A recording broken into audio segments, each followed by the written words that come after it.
እንደ ሀገር ከኢኮኖሚ ጋር አብሮ የሚያድግ የታክስ ስርዓት እየተገነባ ይገኛል። የአደረጃጀት ስርዓትና የታክስ ተገዥነትን መዘርጋት ደግሞ ለውጤታማነቱ ሚናው ከፍ ያለ ነው። የደቡብ ኢትዮጵያ ክልል ገቢዎች ቢሮ በዚህ ሂደት ያለፉና ግንባር ቀደም ለሆኑ 87 ሞዴል ግብር ከፋዮችና ተቋማት እውቅና ሰጥቷል። በዚህ ወቅት ንግግር ያደረጉት የደቡብ ኢትዮጵያ ክልል ርዕሰ መስተዳድር ጥላሁን ከበደም ግብር ከፋዮች ታማኝ ሆነው ሀገራቸውና ክልላቸውን ማገልገል ይጠበቅባቸዋል ብለዋል። በታማኝነት በተሰማራንበት ማገልገል ከምንም በላይ የመጀመሪያ እርካታ ለራሳችን ነው።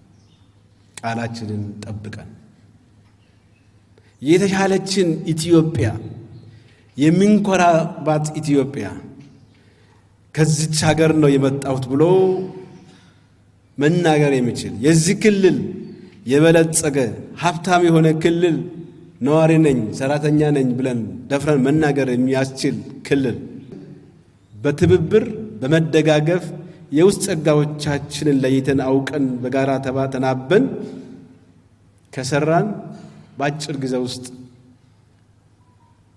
የከበረች የበለጸገች ኢትዮጵያ እናደርጋለን ይላል። በክልሉ የግብር ስርዓቱን ከፋይዳ መታወቂያ ጋር በማስተሳሰርና የኤሌክትሮኒክስ ግብይትን በተግባር በማውረድ ለውጦች ተመዝግቧል። ከድህነት የመውጫው መንገድ ጸጋን መጠቀምና በትብብር መስራት ነው ተብሎ ይጠበቃል። አሁን በክልሉ የሚታዩ ስኬቶችም የግብር ከፋዩ አሻራ ያረፈባቸው ስለመሆኑ ተመላክቷል። በዚህ እውቅና መድረክ ዋናው መልእክት ውስን ሰዎችን በየጊዜው እውቅና ሰጥተን መሄድ ሳይሆን ሌላ ተጨማሪ በርካታ ግብር ከፋዮች እውቅና የምንሰጥበትን የቤት ስራ ይዘን የምንወጣበትና ሌሎች የእናንተን አርያ እንዲከተሉ ማድረግ ስለሚገባችሁ ይህን የቤት ስራ ወስዳችሁ ሌሎች ጓደኞቻችሁ ልክ እንደናንተ በአግባቡ ለቃላቸው፣ ለስራቸው፣ ለህዝባቸው፣ ለመንግስታቸው ታማኝ ሆነው ይህንን ክልል እንዲቀይሩ ትልቅ የቤት ስራ ይዛችሁ የምትቀጥሉበት ይሆናል ማለት ነው። የተጭበረበረ ደረሰኝና የታክስ ስወራን ለመከላከልም የተቀናጀ ስራ እየተሰራ ይገኛል። ተሸለሙ ግብር ከፋዮች በቁጥር ውስን ቢሆኑም ተሸላሚዎች በርካቶችን ወደ ግብር ከፋይነት የመሳብ ኃላፊነት አለባቸው ሲሉም ርዕሰ መስተዳድሩ አሳስበዋል። በቁጭት በእልክ ከኔ ዞን ከኔ መዋቅር ሰው ሳይሸለም ቅር ብሎኛል በሚል ወነና የውስጥ ንካሬ የምትወጡ የዞንና የከተማ አመራሮች 2018 ላይ ታሪክ ሰርታችሁ እንደምትገናኝ ተስፋ በማድረግ አስቀድመን ለእናንተም እውቅና ሰጣችኋለሁ። ፍትሐዊ የታክስ አሰባሰብን ለማጠናከር የግዥና ሽያጭ ማሽኖችን ተግባር ላይ በመዋል ለውጦች መጥተዋል። በክልሉ የታክስ ሕግ ተገዥነትን ለማጠናከር የተቀናጀ ስራም ተሰርቷል። ክልሉም ይህን ከፍ አድርጎ ከ30 ቢሊዮን ብር በላይ ለመሰብሰብ አቅዶ እየሰራ ይገኛል። ይህን እውን ለማድረግም ሁሉም የቤት ስራውን እንዲሰራ ርዕሰ መስተዳድር ጥላሁን አሳስበዋል። አደራ የሚላቸው የመጀመሪያው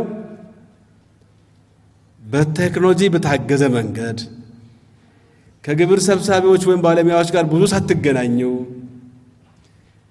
የተወሰነ መቶኛ ቀንሼ የተወሰነ ነገር ይከፍላሉ የሚል ሐሳብ ደፍቃችሁ ታማኝ ግብር ከፋይነት የበለጠ ይዛችሁ ይህን ደረጃ የምትቀጥሉበት አምና አቶ ዮሴፍ ጣሃን ሸልማቸው ነበር። ዘንድሮም ከሁሉም አንደኛ ሆኖ ተሸልመዋል። 2018ም ዮሴፍ ጣሃ ደረጃውን ሳይለቅ እየቀጠለ የሚሄድ እዚህ ያላችሁ ሁላችሁም በእናንተ ላይ ሌሎች ሺዎች የሚቆጠሩ ሰዎች ይጨምራሉ እንጂ እናንተ ተንሸራታችሁ የምትወጡ ሌላ ሰው የሚገባበት ሊሆን አይገባም። በመርሃ ግብሩ የጌዲዮ ዞን በርካታ አስተዋጽኦ ያበረከተ ሲሆን ርዕሰ መስተዳድሩም ለዚህ እውቅና ሰጥተዋል። የዲላ ከተማ ነዋሪ የሆኑትና ከ40 ሚሊዮን ብር በላይ ግብር የገበሩትም የዚህ የፕላቲኒየም ተሸላሚ ነበሩ። እንግዲህ ከ40 ሚሊዮን ብር በላይ ግብር መገበር ማለት በጣም ደስ እያለ ነው። በተለይ እዚህ ጋር ያገኘነው እውቅና የበለጠ እንድንሰራ የበለጠ እንድንሸለም ትልቅ ሞራል እንደገና መንግስት ምን ያህል ኃላፊነት እንደሳተ እንግዲህ እንደሰማችሁት ክቡር ርዕሰ መስተዳድሩ ትልቅ ኃላፊነት ሰጥተውናል። ከዚህ በተሻለ ሰርተን ደግሞ ከዚህ በበለጠ ተሸልመን ሀገራችንንም ራሳችንንም ማኩራት እንፈልጋለን። በዕለቱ 87 ግለሰቦች፣ 2 የልማት ድርጅቶችና 3 የመንግስት ሴክተር መስሪያ ቤቶች እውቅና ተሰጥቷቸዋል።